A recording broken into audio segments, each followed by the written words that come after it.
आउ दिन केईटा परे रथयात्रा गजपति जिला पारलाखेमुंडी राजदाण्डे हजार हजार भक्तों को दर्शन देवे जगतर नाथ जगन्नाथ जहाकु नहीं परिचालना कमिटी और सर्वसाधारण मध्य बेस उत्साह रही।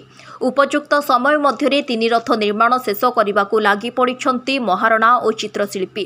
ग्रीष्मर प्रभाव सत्वे द्रुत गति चली रथ निर्माण कार्य। समय पूर्व तीन रथ निर्माण कार्य संपूर्ण हेबा नहीं आशा रखिंट परिचालना कमिटी। महाप्रभु जगन्नाथ रथयात्रा जनसाधारण भाववेग जड़ित थिबा दृष्टि जिला प्रशासन पक्षरु रथयात्रा आयोजन संक्रांतीय समस्त सुविधा सहयोग जोगाई दिया जाउछि। एही समय विभिन्न मेला और मीना बजार सहित बहु अस्थायी दुकान जगन्नाथ मंदिर ठारू गुंडीचा मंदिर परिसर रे अनुष्ठित हेबो। जय जगन्नाथ। हमर प्रतिवर्ष भले ए वर्ष मध्य रथयात्रा काम जोशरे चली अछि। आम आशा कर निर्धारित समय बा रथयात्रार 5-7 दिन पूर्व रथ काम संपूर्ण भाव हो जाइथिबो तथा 3टी रथ प्रस्तुत होइथिबो ठाकुर रथयात्रा हेबा पई।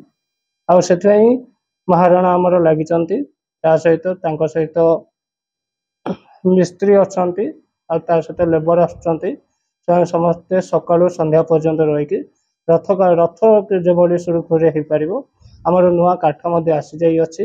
जहाँ आवश्यक थिला से ताहाकू विनियोग करके रथ काम को संपूर्ण करा जिवो। निर्धारित समय पूर्व कोनोसी जगन्नाथ प्रभु ऊपर कोनोसी हेला हबनी सुरखुरे हो जिवो। जिला प्रशासन तरफ आमर जेबळे आपण जानछंती 2टी टेंडर हुए। गोटे मीना बजार टेंडर हुए और गोटे म्युनिसिपालिटी तरफ टेंडर हुए। ए वर्ष निर्देश दिया जाई अछि जहाँ आम ज्ञान सर अच्छे कि जेभली जनगहली को शांतिपूर्ण भाव जनगहली को रक्षा करके जेभली यात्रा को बा गहली को जेभली कंट्रोल करहब से ऊपर विशेष ध्यान दिया जाय अछि। सार जहाँ आम मीटिंग रे डिस्कशन करछन्ते से रास्ता को मरामती करिया पई दायित्व दिया जाय अछि। आम आशा करछु रास्ता मरामती हो जिवो। आगक रही रथयात्रा यही रथयात्रा पुरी रे चलचंचल सेहीपरि गजपति जिला पारलाखेमुंडी पैलेस स्ट्रीट रे मध्य रथ निर्माण जारी रही। आसतु एठारे अनेक भक्त भी रही कारीगर रही रथ निर्माण कमिटी सदस्य माने भी रही। आसतु केमिति चली आम बुझा आम सहित अच्छा रथ कमिटी सदस्य सर आपन को फोकस प्लस टीवी को स्वागत रोचे।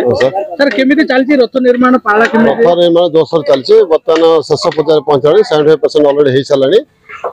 रंग दबा और जोड़ियाटा अच्छे बाकी अच्छे हमर रूपकार माने हमर परिचित सब तैयारी कलेनी और पार्श्वदा भी तैयारी हे सालानी प्राय ठीक समय से सप्ताह पूर्व रही जो रथ वर्ष। केते केते कारीगर लागि छंती केमिति व्यवस्था कारीगर अछंती हमर कुशल कारीगर जाक अछंती माने के बाडे काम करछन से माने अछंती 15 ରୁ 20 जन लागुछंती प्रतिदिन आ लेबर अछंती हमर श्रमिक माने से माने अछंती 15 जन लागुछंती। केतोटी रथ निर्माण चालीछि? 3टा रथ निर्माण अछि। एटा 15 वर्ष रा 3टा रथ कंटिन्यू चालीछि और 2टा रथ होउछि। ए जो रथ यात्रा रे लोकंकर भीड़ केमिति जमिबो? 2 लाख लोक जमी बोले आशा करछु। ता अनुसार प्रशासन मध्ये तत्परता प्रदान करछे आ व्यवस्था भी सेबळे कराइछे। म्युनिसिपालिटी म करछे एवं कोर्ट पर दिन आसी रिव्यू कर जाइथिले एवं तहसीलदार अवदान रे तहसीलदार सामने सब चालीछि। अच्छा वर्तमान सर कहवा को गले जो प्रत्येक वर्ष जो रोड रो खालो खमा रही एटा प्रत्येक वर्ष होउची ना केमिति सर व्यवस्था कराई छी? एक्चुअली प्रति वर्ष होउची के हेवा होथला किंतु ए वर्ष 2 वर्ष हे नथले ए वर्ष हबो 2-3 दिन भीतर हबो बोली म्युनिसिपल एजुकेशन पछतले 2 दिन भीतर हबो टेंडर हे जे रास्ता काम हबो। रास्ता काम हला पर रास्ता शुरू करे भलरा गडियो।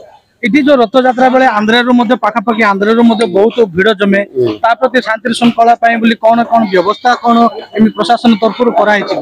हां पुलिस तरफ आईन श्रृंखला व्यवस्था पाए अछि। आउटपोस्ट भी गोटा रथ यात्रा कमिटी तरफ तैयारी हे आ सीमित किसी विशेष असुविधा नहीं। एवं श्रीकाकुलम जिला आरंभ कर पाखतल अंचल सब इच्छापुर श्रीकाकुलम हीरामंडल गुणपुर ए सब अंचल सब लोग बस आसन निर्भर करते। बहुत वाइजाग बेपारी सब आसते बेपारी बहुत आसते भीड़ बहुत जमे।